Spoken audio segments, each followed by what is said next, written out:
우리 다 함께 사도신경 신앙 고백 드림으로 새벽 예배를 드리겠습니다. 나는 전능하신 아버지 하나님 천지의 창조주를 믿습니다. 나는 그의 유일하신 아들 우리 주 예수 그리스도를 믿습니다. 그는 성령으로 잉태되어 동정녀 마리아에게서 나시고 본디오 빌라도에게 고난을 받아 십자가에 못 박혀 죽으시고 장사된 지 사흘 만에 죽은 자 가운데서 다시 살아나셨으며 하늘에 오르시어 전능하신 아버지 하나님 우편에 앉아 계시다가 거기로부터 살아있는 자와 죽은 자를 심판하러 오십니다. 나는 성령을 믿으며 거룩한 공교회와 성도의 교제와 죄를 용서받는 것과 몸의 부활과 영생을 믿습니다. 아멘. 86장 찬송 드리겠습니다.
하나님의 말씀은 누가복음 3장입니다. 누가복음 3장 디베료 황제가 통치한 지 15해 곧 본디오 빌라도가 유대의 총독으로 헤롯이 갈릴리의 분봉왕으로 그 동생 빌립이 이두레와 드라고네 지방의 분봉왕으로 루사니아가 아빌레네의 분봉왕으로 안나스와 가야바가 대제사장으로 있을 때에 하나님의 말씀이 빈들에서 사가랴의 아들 요한에게 임한지라. 요한이 요단강 부근 각처에 와서 죄사함을 받게 하는 회개의 세례를 전파하니 선지자 이사야 책에 쓴 바 광야에서 외치는 자의 소리가 있어 이르되 너희는 주의 길을 준비하라. 그의 오실 길을 곧게 하라. 모든 골짜기가 메워지고 모든 산과 작은 산이 낮아지고 굽은 것이 곧아지고 험한 길이 평탄하여질 것이요 모든 육체가 하나님의 구원하심을 보리라 함과 같으니라. 요한이 세례를 받으러 나오는 우리에게 이르되 독사의 자식들아 누가 너희에게 일러 장차 올 진노를 피하라 하더냐. 그러므로 회개에 합당한 열매를 맺고 속으로 아브라함이 우리 조상이라 말하지 말라. 내가 너희에게 이르노니 하나님이 능히 이 돌들로도 아브라함의 자손이 되게 하시리라. 이미 도끼가 나무 뿌리에 놓였으니 좋은 열매 맺지 아니하는 나무마다 찍혀 불에 던져지리라. 우리가 물어 이르되 그러면 우리가 무엇을 하리이까? 대답하여 이르되 옷 두 벌 있는 자는 옷 없는 자에게 나눠줄 것이요 먹을 것이 있는 자도 그렇게 할 것이니라 하고 세리들도 세례를 받고자 하여 와서 이르되 선생이여 우리는 무엇을 하리이까 하며 이르되 부가 된 것 외에는 거두지 말라 하고 군인들도 물어 이르되 우리는 무엇을 하리이까 하며 이르되 사람에게서 강탈하지 말며 거짓으로 고발하지 말고 받는 급료를 족한 줄로 알라 하니라. 백성들이 바라고 기다림으로 모든 사람들이 요한을 혹 그리스도신가 심중에 생각하니 요한이 모든 사람에게 대답하여 이르되 나는 물로 너희에게 세례를 베풀거니와 나보다 능력이 많으시니가 오시나니 나는 그의 신발끈을 풀기도 감당하지 못하겠노라. 그는 성령과 불로 너희에게 세례를 베푸실 것이요 손에 키를 들고 자기의 타작마당을 정하게 하사 알곡은 모아 곡간에 들이고 축정이는 꺼지지 않는 불에 태우시리라. 또 그 밖에 여러 가지로 권하여 백성에게 좋은 소식을 전하였으나 분봉왕 헤롯은 그의 동생의 아내 헤로디아의 일과 또 자기가 행한 모든 악한 일로 말미암아 요한에게 책망을 받고 그 위에 한 가지 악을 더하여 요한을 옥에 가두니라. 백성이 다 세례를 받을새 예수도 세례를 받으시고 기도하실 때에 하늘이 열리며 성령이 비둘기 같은 형체로 그의 위에 강림하시더니 하늘로부터 소리가 나기를 너는 내 사랑하는 아들이라 내가 너를 기뻐하노라 하시니라. 예수께서 가르치심을 시작하실 때에 30세쯤 되시니라. 사람들이 아는 대로는 요셉의 아들이니 요셉의 위는 헬리요 그 위는 맏다시요 그 위는 레위요 그 위는 멜기요 그 위는 안나요 그 위는 요셉이요 그 위는 마따디아요 그 위는 아모스요 그 위는 나오미요 그 위는 네슬리요 그 위는 낫게요 그 위는 마시요 그 위는 마따디아요 그 위는 서머인이요 그 위는 요색이요 그 위는 요다요 그 위는 요하나니요 그 위는 레사요 그 위는 수르바벨이요 그 위는 사알디엘이요 그 위는 네리요 그 위는 멜기요 그 위는 아띠요 그 위는 고삼이요 그 위는 엘마담이요 그 위는 에르요 그 위는 예수요 그 위는 엘리에서요 그 위는 요림이요 그 위는 마따시요 그 위는 레이요 그 위는 시몬이요 그 위는 유다요 그 위는 요셉이요 그 위는 요남이요 그 위는 엘리야김이요 그 위는 멜레아요 그 위는 멘나요 그 위는 마다다요 그 위는 나단이요 그 위는 다이시요 그 위는 이세요 그 위는 오벳이요 그 위는 보아스요 그 위는 살몬이요 그 위는 나선이며 그 위는 아미나답이요 그 위는 아니요 그 위는 헤스론이요 그 위는 페레스요 그 위는 유다요 그 위는 야곱이요 그 위는 이삭이요 그 위는 아브라함이요 그 위는 데라요 그 위는 나홀이요 그 위는 수르기요 그 위는 루이요 그 위는 벨렉이요 그 위는 헤보요 그 위는 살라요 그 위는 가이난이요 그 위는 아박사시요 그 위는 셈이요 그 위는 노아요 그 위는 레멕이요 그 위는 무드셀라요 그 위는 에녹이요 그 위는 야레시요 그 위는 마할랄레리요 그 위는 가이난이요 그 위는 에노스요 그 위는 셋이요 그 위는 아담이요 그 위는 하나님이시라. 아멘. 할렐루야. 살아계신 하나님 오늘도 우리와 함께 하실 줄로 믿습니다. 세례 요한은 하나님이 말씀 사역을 예수님이 말씀 사역을 시작하시기 전에 사람들이 예수님의 말씀을 잘 받아들일 수 있도록 준비하게 하는 그런 일들을 했습니다. 예수님을 소개하는 일들을 했던 것이죠. 누가복음에서 세례 요한을 말할 때 이사야 40장을 인용하고 있는데요. 바벨론 포로 생활에서 힘든 그 식민지 생활을 할 때 그때를 배경으로 했던 것입니다. 험한 길이 평탄케 되어지는 것을 보게 되고 모든 육체가 하나님의 구원하심을 본다고 했는데 이것은 세계 복음화의 환상을 주는 말씀이죠. 세례 요한은 철저하게 예수님을 위해서 살았던 사람입니다. 오늘 7절에서 17절까지는 세례 요한의 설교지요. 이 설교는 세 부분으로 나눠지는데 7절에서 9절까지는 종말론적인 설교입니다. 10절에서 14절까지는 윤리적인 설교입니다. 이 부분은 누가복음에만 기록되어 있고요. 15절에서 17절까지는 메시아적인 그런 설교입니다. 기독론적인 설교라고 할 수가 있겠습니다. 세례 요한의 설교는 그 어조가 아주 강한 것이 특징입니다.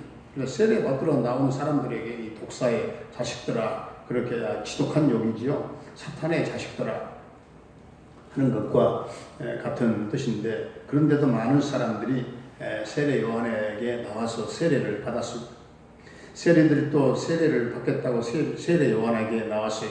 세례는 그 당시에 가장 비양심적인 비민족적인 그런 집단이었습니다. 군인들도 나왔습니다. 요한은 그들에게 역시 강한 그런 내용의 설교를 했습니다. 세례들에게는 부과된 것 외에는 거두지 말라. 이것은 그 당시에 세례들이 정당하게 부과된 것 외에 많은 것을 거두어서 착복했다는 그런 의미가 되겠습니다. 군인들에게는 세 가지를 명령형으로 말하죠. 사람들에게서 강탈하지 말라, 거짓으로 고발하지 말라, 받는 급료를 족한 줄로 알라. 그러나 요한은 18절부터 오늘 20절까지 보게 되면 헤롯에 의해서 감옥에 투옥되게 됩니다. 세례 요한은 활동은 한 1-2년 정도, 1-2년 남짓 더 짧았습니다. 세례 요한의 공식적인 활동은 누가복음 3장에서 시작해서 누가 3장으로 끝납니다. 나중에 누가복음 7장에 잠깐 다시 나오기는 합니다만은 대부분의 활동은 오늘 3장 20절에 다 끝나요. 그러나 대단히 짧지만 아주 강렬한 그런 삶을 살았습니다. 아주 번개와 같은 삶이라고 할까요? 그리고 많은 일들을 했습니다. 그 짧은 기간 동안에 위대한 일들을 했죠. 세례 요한이 크게 한 일들은 두 가지를 들 수 있겠는데 첫째는 두말할 것도 없이 예수님의 앞길을 예비했던 사람. 그런데 세례 요한은 감옥에 갇혔고 참수형을 당했습니다.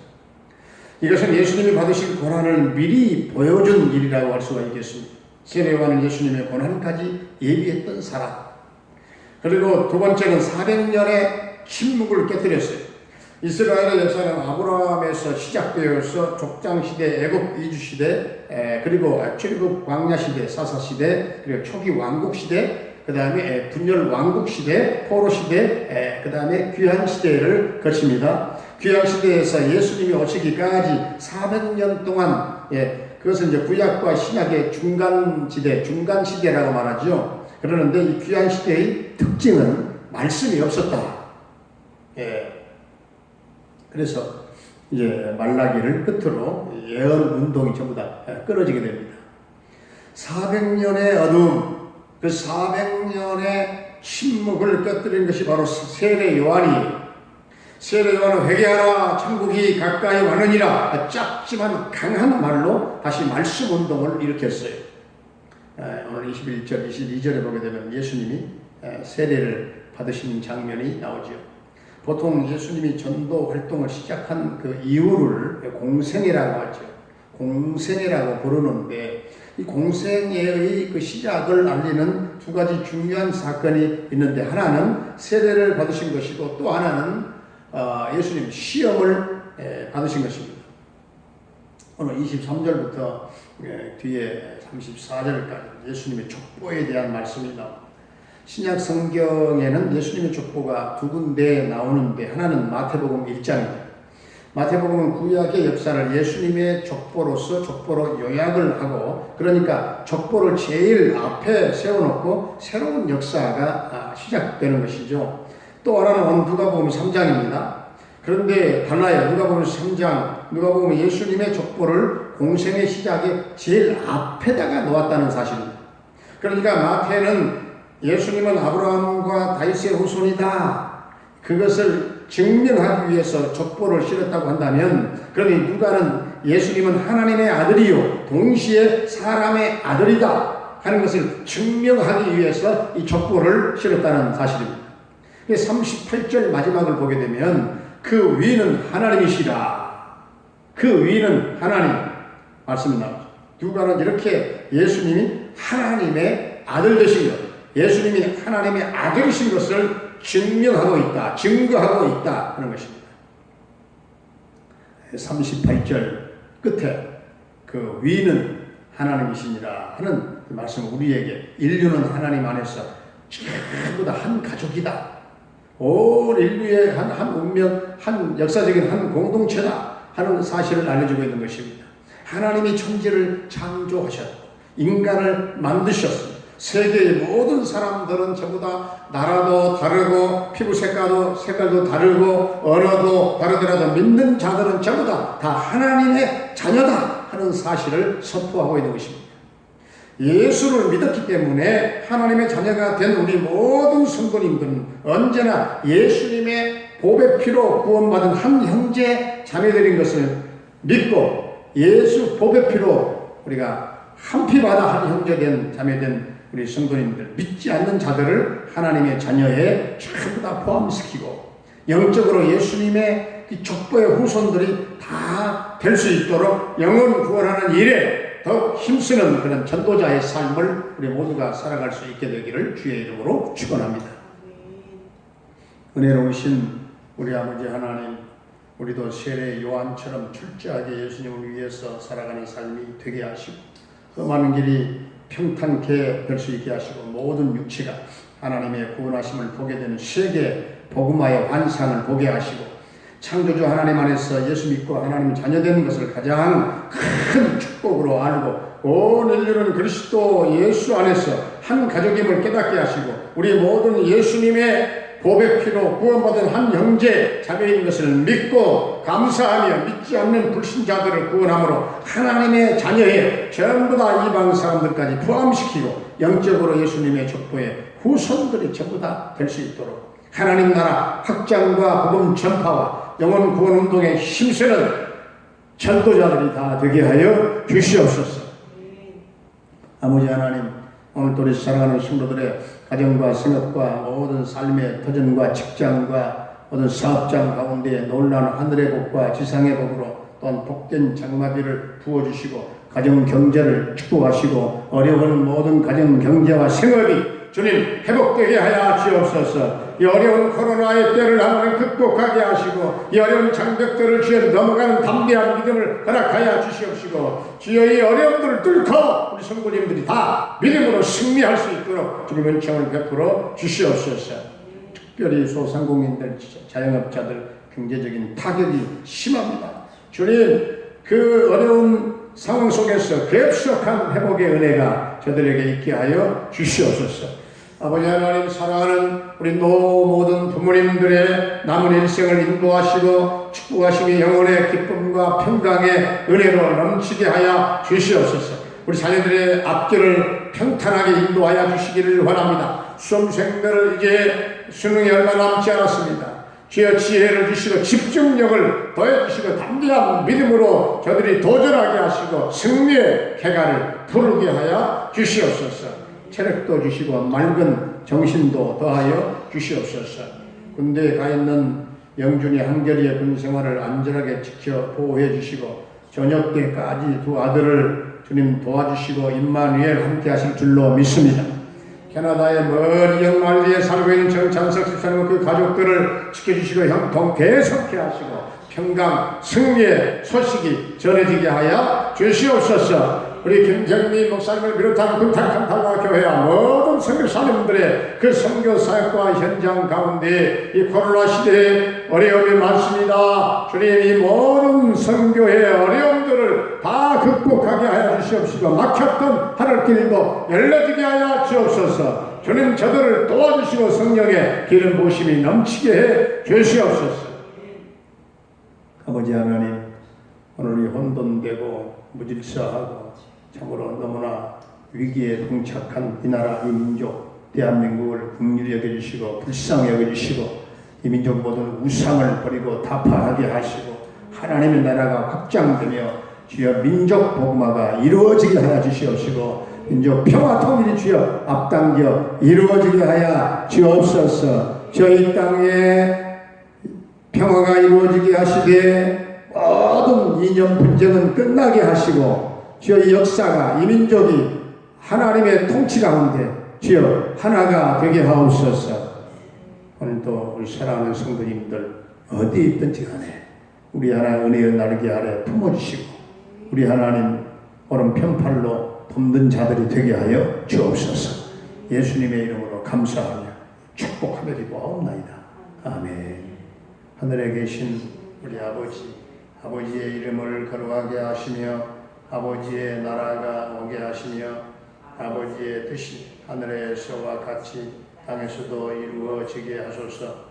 오늘 우리에게 일용할 양식을 주시고 우리가 우리에게 잘못한 사람을 용서하여 준 것 같이 우리 죄를 용서하여 주시고 우리를 시험에 빠지지 않게 하시고 악에서 구하소서. 나라와 권능과 영광 영원히 아버지의 것입니다.